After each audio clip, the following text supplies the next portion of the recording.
మంత్రి నారాయణ అమరావతిలో పర్యటించారు. నిర్మాణంలో ఉన్న ప్రభుత్వ భవనాలను పరిశీలించారు. రాజధానిలో 360 కిలోమీటర్ల ట్రంక్ రోడ్డుకు టెండర్లు పిలిచినట్లు మంత్రి తెలిపారు.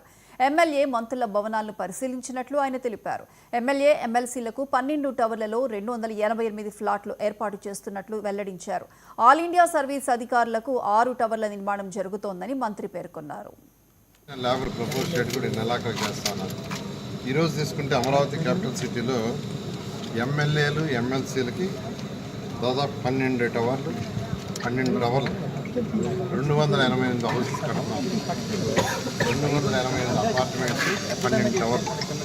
అదేవిధంగా ఆల్ ఇండియా సర్వీసెస్ ఆఫీసర్స్కి ఐఏఎస్ ఆఫీసర్స్కి వాళ్ళకి ఐపీఎస్ ఆఫీసర్లకి 6 టవర్లు 144 అపార్ట్మెంట్స్.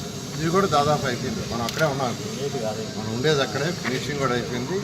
ఇంటర్నల్గా కొంత ఫర్నిచర్ దాన్ని సెర్చ్ చేస్తున్నారు. అదేవిధంగా ప్రిన్సిపల్ సెక్రటరీస్ తీసుకుంటే 25 బంగ్లాలు, సెక్రటరీస్ బంగ్లాలు తీసుకుంటే 90, అదేవిధంగా జడ్జెస్ బంగ్లాస్ తీసుకుంటే 36, మినిస్టర్స్ బంగ్లాస్ తీసుకుంటే 35. ఇవి కూడా దాదాపు 75% వరకు స్ట్రక్చర్ అయిపోయింది. గ్రౌండ్ ఫ్లోర్, ఫస్ట్ ఫ్లోర్ దాదాపు పూర్తయింది. కొన్ని మాత్రం యాక్చువల్గా చేయాల్సింది. అదేవిధంగా నాన్ గెజిటెడ్ ఆఫీసర్స్కి 21 టవర్స్ 1968 అపార్ట్మెంట్లు. ఇవి కూడా షీర్వాల్ టెక్నాలజీలో స్ట్రక్చర్ ఆల్మోస్ట్ 90%.